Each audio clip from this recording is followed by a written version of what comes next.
Quelle erreur faites-vous avec ces personnes dans cette situation? En général, posez la question comme vous en avez envie, comme vous le sentez, comme ça correspond à votre vie, et demandons en carte. Quelle est l'erreur que vous faites? On va aussi demander pourquoi vous la faites, quelles sont les conséquences néfastes, pourquoi c'est un problème. Quelle erreur faites-vous?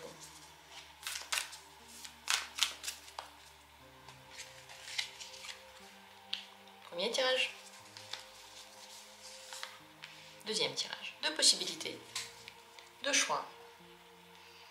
Quelle erreur faites-vous? À vous maintenant de choisir le tirage qui vous attire en étant ouvert. Si vous avez envie que quelque chose change, si vous n'avez plus envie de faire des erreurs, si vous avez peut-être, si vous êtes prêt finalement à aller vers quelque chose d'autre, à faire ressortir quelque chose qui était inconscient dans votre conscient, alors c'est le moment. Parce que l'inconscient parle. Et c'est lui qui choisit les tirages, c'est lui qui choisit les vidéos, et c'est lui qui dit maintenant, tu vas aller sur YouTube pour regarder des vidéos de tarot ou pas.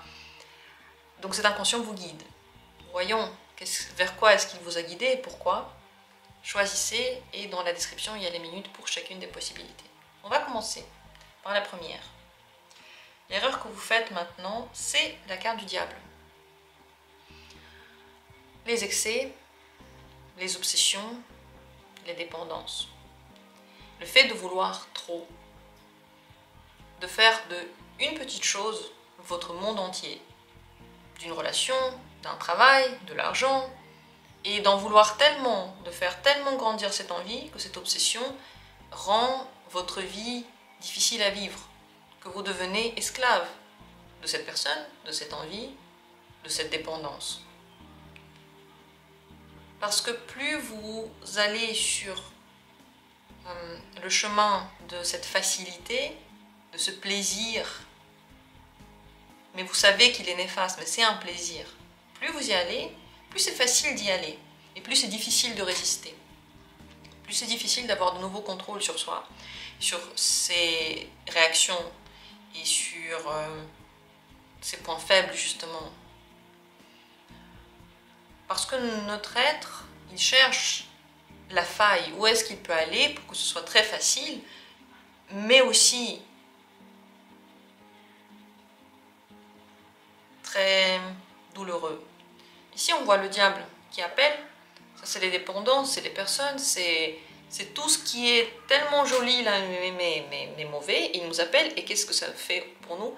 Ça nous enchaîne, ça nous rend faibles, ça nous met dans une position de victime, et surtout, ça a une grande manipulation sur nous. Pourquoi est-ce que maintenant ça pose problème?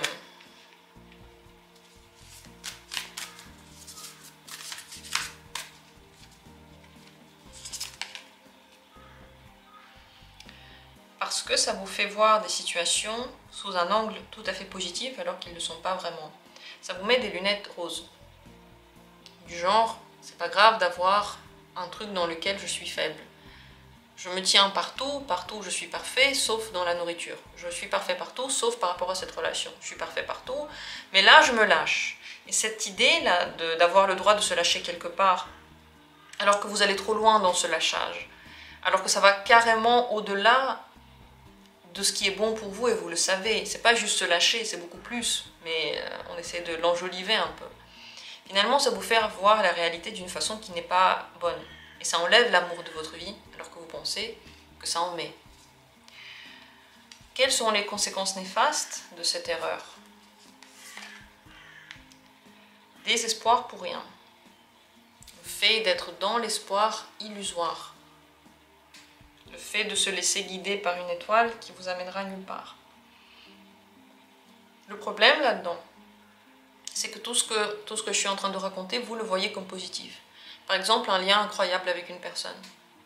Par exemple, la capacité d'aller très très loin dans son travail, donc c'est cool. Par exemple, d'avoir une richesse incroyable, et c'est bien.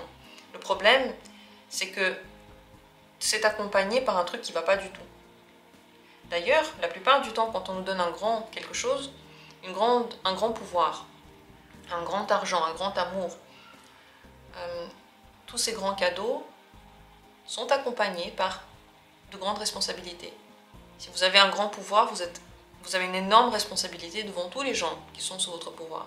Si vous avez beaucoup d'argent, vous avez une énorme responsabilité, comment vous allez le gérer? Est-ce que vous allez avoir une vie spirituelle avec ça? Est-ce que vous allez remplir votre vie par autre chose en plus? Est-ce que vous allez rendre votre esprit plus fort et résistant pour pouvoir gérer cet argent très grand? Ou alors une relation.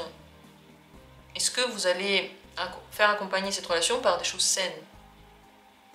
Est-ce que vous allez travailler sur vous alors qu'on vous a donné ce cadeau-là?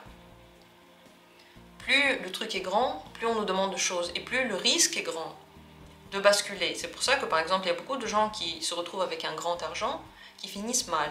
Ou alors des enfants de stars qui sont dans le luxe total en fait, et où il n'y a pas la limite, il n'y a pas l'idée que ça doit être accompagné par quelque chose et qui terminent mal aussi, qui ont beaucoup de difficultés psychologiques parce que c'est un poids. Le cadeau que donne notre vie, c'est une responsabilité. Et ici, le problème, c'est que vous pouvez voir des choses négatives de façon positive et ces responsabilités, vous ne les prenez pas. Vous espérez que quelque chose de plus va vous être donné. Ce que vous devez savoir par rapport à tout ça, c'est que vous avez vraiment besoin de rééquilibrer. La tempérance, elle n'aime pas les excès. C'est la carte qui est le contraire du diable. Elle n'aime pas l'excès, ni de nourriture, ni d'alcool, ni l'excès d'un intérêt. Elle n'aime pas l'excès de jeux vidéo, elle n'aime pas l'excès de relations. Elle n'aime pas l'excès d'une personne dans votre vie. Si une personne a la place la plus importante que votre travail, plus importante que vous, plus importante que votre santé, c'est qu'il y a un problème. Si la personne, je sais pas, vous avez une relation avec quelqu'un, elle part et c'est fini, et pour vous la vie c'est fini, c'est qu'il y a un problème, il y a un grand déséquilibre. Si pour vous le plus important c'est le travail, c'est qu'il y a un problème. Si pour vous le plus important c'est la place sociale, il y a un problème. La tempérance aime bien l'équilibre. Il y a un peu de tout, tout est un peu important, et du coup notre attention n'est pas fixée, n'est pas obsédée par un seul sujet. Vous devez savoir que le rééquilibrage de tout ça maintenant, il est extrêmement important. Le conseil pour vous, c'est de commencer maintenant à être plus actif, peut-être dans les idées que vous avez. Peut-être que vous dites, ok, pour qu'il n'y ait plus cette obsession, j'ai besoin de faire du sport, je vais en faire la semaine prochaine. Non, faites-le maintenant, après cette vidéo, levez-vous et faites-en. Si vous dites, ok, il faudrait que je me lance enfin dans la vie spirituelle, que je médite, maintenant, après la vidéo, pas demain matin, parce que vous ne savez pas ce qui va se passer demain matin. Les bonnes résolutions sont bonnes quand on les fait tout de suite. Résolution, vous le faites. Soyez plus actif et plus en mouvement. Le fait de bouger plus, peut-être de voyager, peut-être de faire du sport et d'être en général plus résistant, le fait de faire plus de choses, d'être plus résistant, va vous aider avec cette obsession et avec ce déséquilibre. Parce que quand on réfléchit trop et qu'on ne fait pas, ça peut créer aussi des obsessions. Le temps de réfléchir, je le fais pas, on aurait pu le faire déjà 3 fois et oublier et passer à autre chose. C'est le conseil pour vous. Qu'est-ce que vous en dites? Est-ce que vous reconnaissez tout ça? Comment vous le vivez? Est-ce que vous pensez qu'il n'y a pas d'excès du tout? Si vous pensez qu'il n'y a pas d'excès, il faudrait se reposer la question. Parce que le diable vous manipule et il le sait très bien. C'est comme si en fait, je me disais ouais c'est bien les tirages, ça nous guide, c'est tout ça. Et en fait je fais que les regarder. Mais le tirage, c'est bien s'il vous accompagne dans votre vie. Vous regardez le tirage, en fait, vous faites un truc. Vous passez pas tout votre temps, par exemple, sur les vidéos. Mais si vous dites, ok, c'est bien de regarder les tirages, ça me guide, mais vous faites que ça. En quoi c'est bien? Ça vous guide où? Puisque vous ne bougez pas. Pareil dans tout. Laissez-moi vos commentaires. Dites-moi ce que vous en pensez. Laissez une trace et laissez votre point de vue. Les commentaires, en fait, ça aide beaucoup la chaîne et ça permet à la chaîne de devenir plus visible. Donc, si vous voulez soutenir mon travail, eh bien, laissez votre avis et moi, j'ai très envie de savoir ce que vous en pensez. Et je réponds en commentaire là où il y a une question. S'il n'y a pas de question, pour moi, il n'y a pas de réponse. Je lis juste votre retour et je suis contente que vous l'avez écrit. On continue avec la deuxième possibilité, l'erreur que vous faites maintenant, c'est le valet d'épée.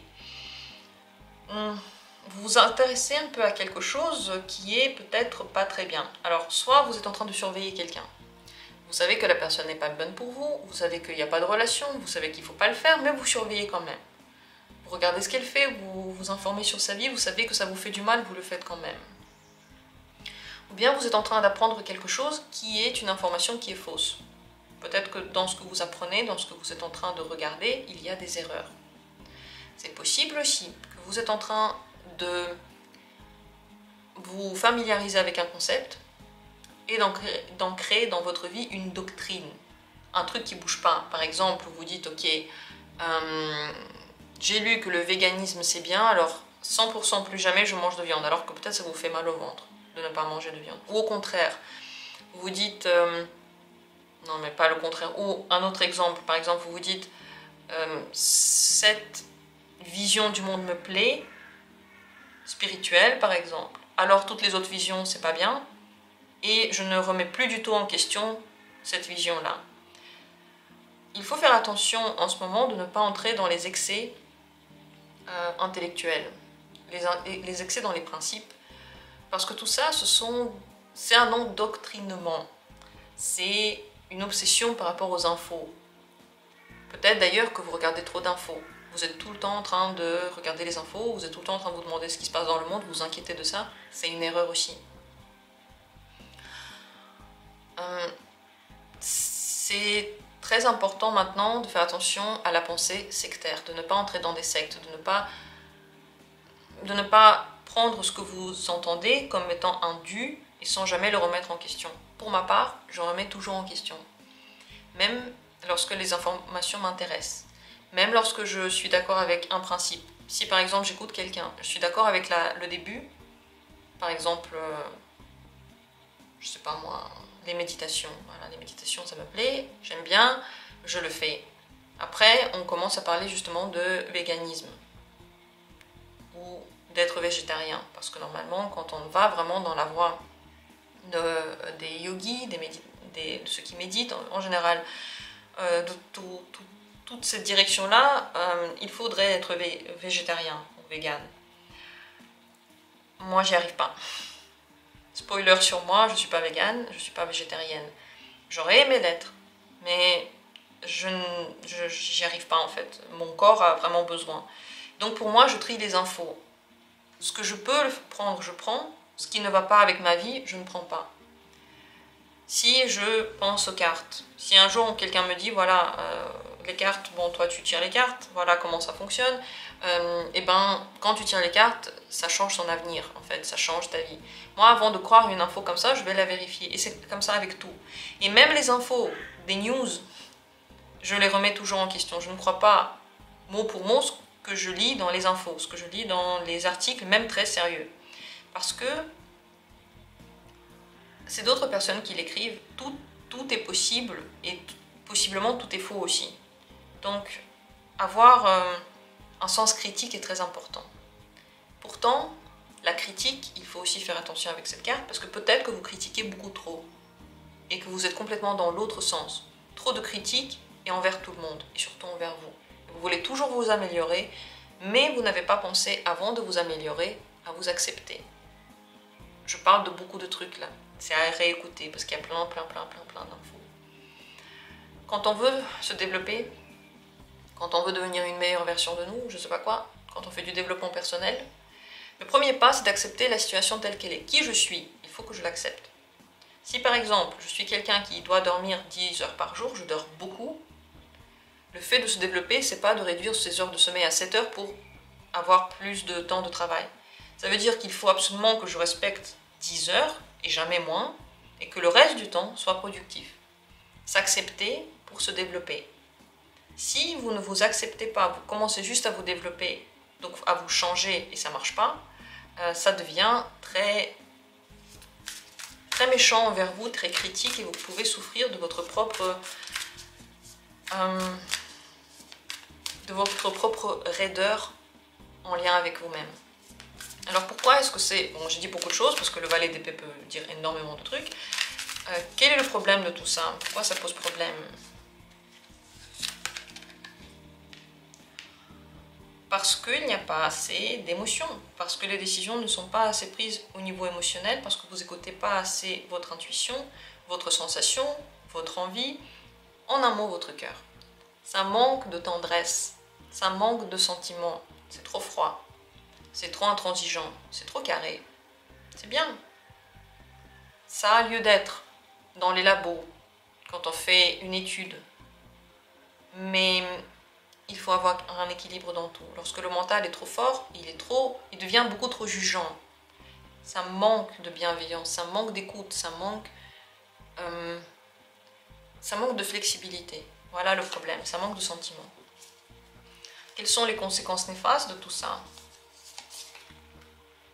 Ça ne vous rend pas heureux? Absolument pas. Le problème là-dedans, c'est que ça ne vous apporte pas le bonheur. Ça n'apporte pas la compréhension entre vous et les gens qui vous entourent. Ça n'apporte pas l'amour, ça n'apporte pas le bon fonctionnement de relations. Ça n'apporte pas le fait d'être entouré. Ça n'apporte pas le fait d'être compris. Et non plus d'être aimé, comme j'ai déjà dit. Donc le problème, c'est que ça n'est pas heureux pour vous. Ce que vous devez savoir par rapport à tout ça, c'est que vous avez besoin de gentillesse, vous avez besoin de prendre soin de votre enfant intérieur. Il n'a pas besoin d'être jugé, l'enfant à l'intérieur de vous. Il n'a pas besoin qu'on lui dise « t'es pas gentil parce que t'as trop dormi » ou « t'es pas gentil parce que t'as pas assez travaillé » ou « t'es pas gentil parce que t'es pas assez bon, parce que tu t'es comparé avec quelqu'un ». Il ne veut pas entendre qu'on le compare avec quelqu'un. Il veut être accepté et aimé tel qu'il est. C'est ce qu'on veut tous, c'est le plus grand cadeau qu'on puisse se faire. Être aimé tel qu'on est. C'est si simple. Pourquoi est-ce que c'est si compliqué? Donnez-vous ça. Vous devez savoir que plus vous allez être gentil envers vous, plus vous allez avoir de talent, de connaissances, plus vous allez voir que vous fleurissez. Parce que cette tendresse envers soi, ce feu de la vie qui vient avec l'amour à la base, c'est lui qui est la source de nos réussites. C'est lui qui est la source de notre capacité à bien faire les choses. C'est pas la critique qui en est la source. C'est pas le fait de dire t'as mal fait, lis encore, tu vas t'améliorer. C'est pas ça la source. Et vous pouvez maintenant complètement retourner la balance. Vous avez besoin de coupe, vous avez besoin d'émotion, vous avez besoin de gentillesse, de tendresse, de bonnes ondes, de joie, de prendre du plaisir pour des trucs qui sont bêtes, pas parfaites. On s'en fout si c'est pas parfait. On n'est pas né pour être parfait, on est né pour être humain. Le conseil maintenant pour vous. Saisissez les opportunités qui viennent maintenant à vous. Je crois qu'il y a des choses qui viennent à vous mais que vous n'acceptez pas dans votre vie, par logique, par bon sens, parce que c'est pas assez je sais pas quoi, parce que vous critiquez beaucoup. Si vous trouvez qu'il y a des choses qui sont pas bien, essayez de les changer dans la vraie vie. Arrêtez de critiquer, arrêtez de vous parler à vous-même, arrêtez d'essayer de vous dire vous êtes bien, vous n'êtes pas bien. Soyez actif. Si vous trouvez que c'est bien pour vous d'être végétarien, soyez-le aujourd'hui, testez-le, testez. Si vous jugez quelqu'un, testez sa vie, testez avant de dire. Prenez les opportunités, faites les choses dans la vie concrète. Parce que plein de connaissances, là, plein de choses qui sont théoriques ne marchent pas dans la vie concrète. La théorie, c'est beau, c'est bien. Mais dans la vie concrète, c'est un peu différent. On apprend plein de choses, après on commence la vraie pratique, et on se rend compte qu'on doit tout changer, tout ce qu'on a appris, finalement ça ne marche pas exactement comme ça. Et c'est bien, parce que ça veut dire qu'on apprend encore. Faites tout ça dans la vraie vie. Essayez d'utiliser tous ces concepts-là dans la vraie vie. Et vous allez voir que peut-être que vous deviendrez beaucoup plus tolérant aussi envers vous. Est-ce que ça vous parle ou pas? Venez en consultation si vous avez besoin d'aller plus loin. Parce qu'il est vrai que pour ce genre de questions, c'est plus simple de vous parler, avoir un échange pour savoir exactement comment interpréter ça. Mais je vous ai donné le maximum. À vous maintenant de écouter ou réécouter et de tirer de ce tirage, ce qui vous est le plus proche, ce qui vous parle le plus. Merci du fond du cœur d'avoir été là. J'espère que le tirage vous a plu. Laissez vos commentaires, abonnez-vous bien sûr et on se retrouvera bientôt pour d'autres vidéos.